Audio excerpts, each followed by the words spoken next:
Colts tight end Eric Ebron making this observation while watching the combine. These young linebackers running 4.4. I got to put the honey buns away this season. And there was some fast 40 times yesterday from the linebackers and the defensive end. Fastest 40 times ever for the group.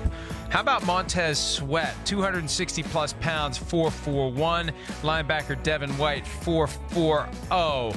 Chris, how important is that, scale of 1 to 10? I mean, it's up there. I'm going to say it's somewhere between, I'm going to go like an 8 or a 9. I mean, it's not going to be, again, everything. But when you see times like that from guys where on film they look explosive, it's just going to go, oh, okay, he is every bit as explosive as I thought he was looking at the film, certainly. And it just shows that it also shows teams when these guys train the proper way and do things, wow, look at the specimens they can develop into. But I thought yesterday's workouts on Sunday, D-line and linebackers, it might have been the most impressive Sunday I can remember as far as the defensive side of the ball, the front 7 guys. So many freakish athletes. I just, again, think it speaks to how popular football is in our country right now and how kids are going all in on one sport at the age of 13 and 14, and they're, going to camps and training for football all year round, and that's what we're seeing now, some freaky athletes really on both sides of the ball. But, I mean, Sweat, Devin White, Devin Bush, Rashawn Gary, those two from Michigan, they were off the charts. I mean, it really was a specimen show yesterday as far as the defense is concerned.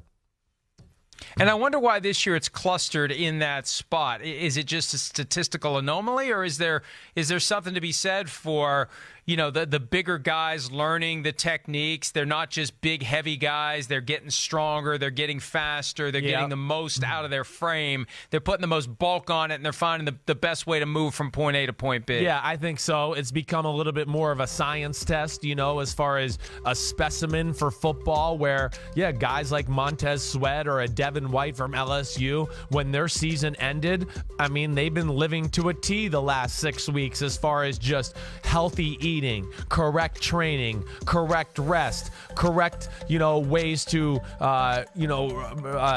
recharge the body so you can go at it again hard the next day. All of those things, the science, the sports science around football and training is only improved. And, of course, yes, you're getting at high school and college and then even going to another level once you get into these combine process. But I just think it's, this is one of those years where the defensive line, the list is never ending as far as specimens and quality football players.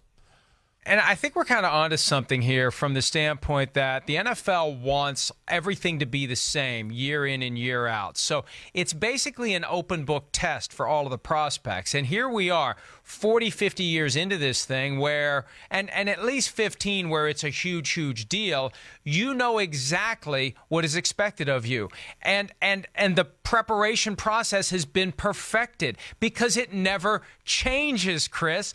So every year, the people who train these guys get a little bit better at getting them ready because they know every year what they're going to face physically. They know the drill. They can get them ready for it. Yes. And every year is another base of experiences that they can use with those clients to help get the next wave of clients even more prepared. So the times get faster because the guys get better at running the 40. They're not better football players, but they're better at running the 40. Right. They're better at doing the drills because the drills never change. Yes, the drills never change. You find ways from, like you're saying, year to year to go, ooh, maybe if we change this technique, we can shave off a 10th of a second or a 100th of a second, and then of course the advanced training techniques. It's ongoing, especially in the sport of the NFL or football in general, just how to become bigger, faster, stronger, how to become more efficient in those areas. And I think that's what we're seeing, and that's why we're seeing, I mean, Montez Sweat yesterday, that was a freak show, and I say that respectfully, as you know, but that was just I mean, that was Jadeveon Clowney, Myles Garrett, first pick of the draft type of stuff, where this guy was running down and running as fast as, you know why we make a big deal about Dwayne Haskins running a 5.04 at the quarterback position? Because guys like that are chasing him. Or guys like Dexter Lawrence from Clemson are 348 pounds. They ran a 5.08. So that's why we make a big deal when a quarterback runs a slow time or anything like that. But if you're watching on TV, I mean, holy cow, does this Montez Sweat kid special. I mean, what a specimen. And he killed it at the Senior Bowl, too, and he's really made himself a lot of money the last few weeks. Nick Bosas is going to make himself a lot of money, the brother of Joey Bosa, who is going to be making even more money when he gets his second contract. Nick Bosa's numbers, in many respects, better than his brother's. He is an inch and a half shorter, but faster in the 40, 5 more reps in the 225-pound bench press. Not as much of a broad jump, a little bit slower on the 3-cone, a little faster on the 20-yard shuttle. How important are Nick Bosa's numbers on a scale of 1 to 10? Yeah, they're up there. But first of all, the body type he has, I mean, gosh, is he built to play defense end? Holy cow, when you talk about legs and butt, I mean, those are some of the first things I look at when I evaluate these defensive line, linebacker positions. It's a position of power and explosion, and he's built to come around the corner and dip his shoulder and have a 300-pound tackle hanging on his back where he can still run around it and do it. So I think he proved yesterday that he is certainly a top 5 pick, and I think that was already known even before this, but the numbers just justify all of it. And it's really, again, not about the 40 time when you look at it like a Nick Bosa, as much as we'd love him to run a Montez Sweat type of time. The 10-yard split for these defensive ends is really the biggest number a lot of teams will look at. And Bosa had a 10-yard split that is, up there with the top-tier pass rushers and all of football. And I think that at the end of the day, with his work ethic and his film, are all going to be looked at and just go, yeah, this guy's a specimen, and he's certainly one of the better players in the draft. The specimen of all specimens, DK Metcalf, the Mississippi receiver. The guy, it's scary. It looks photoshopped. Every photo of him does not look real. The guy is jacked. His muscles have muscles. He's 6'3", 228. He ran the 40 in 4.33 seconds. He did the 225-pound bench press 27 times, but he had his first season at Mississippi cut way short due to a foot injury. Yep. His most recent season cut short due to a neck injury. There are durability questions. His production wasn't tremendous. What are you getting if you get DK Metcalf as a guy who can run routes and catch passes? Yeah, and you know what? I haven't got to do my deep dive in this yet, so I will certainly be able to tell you more and more as we get to the draft process as far as just evaluating him. But from what I know, from what I've seen a little bit on film, what I saw on TV, I mean, the kid is... It's Julio Jones-ish, Mike, what this kid can bring to the table. Yeah, health is certainly going to be the big issue when all's said and done. And can he stay on the field? And teams are going to have to feel comfortable about his injury history. But regardless, 6'3", 228, 4.33. I mean, that's just insane. And that is like what I say is like, oh, this is the new 10-year updated version of Julio Jones, who came out in 2000. What was that? The 10 draft, 2011.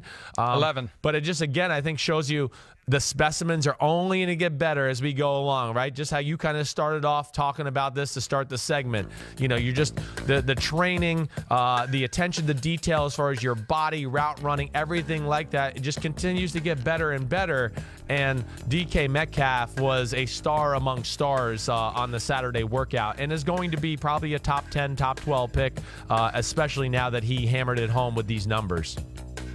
And I guess that would be my concern. How much of this stuff that we're seeing, the guy carving off .02 from his 40 time, how much of it is an illusion and how much of it means I'm really getting a better football player? Because some of these advanced training techniques will give you a better football player. Yes, right. But what you're getting this weekend is a better underwear Olympian, not necessarily a better football player. And that's where I think that's where the challenge is. We've talked about the workout warriors all the time, Vernon Gholston, Mike Mamula. You don't want to be that guy, but there's always the potential for that guy to be floating around. Yeah, there is that guy. And that's where, again, the biggest thing will be the film when you watch it. You're going to watch the film and all the other numbers that go along with it. When you're running 4.33 and then all your other explosion numbers are off the chart charts as too, is whether it's the broad jump or the 40-inch vertical, which is like NBA slam dunk contest type of numbers. Like, that's when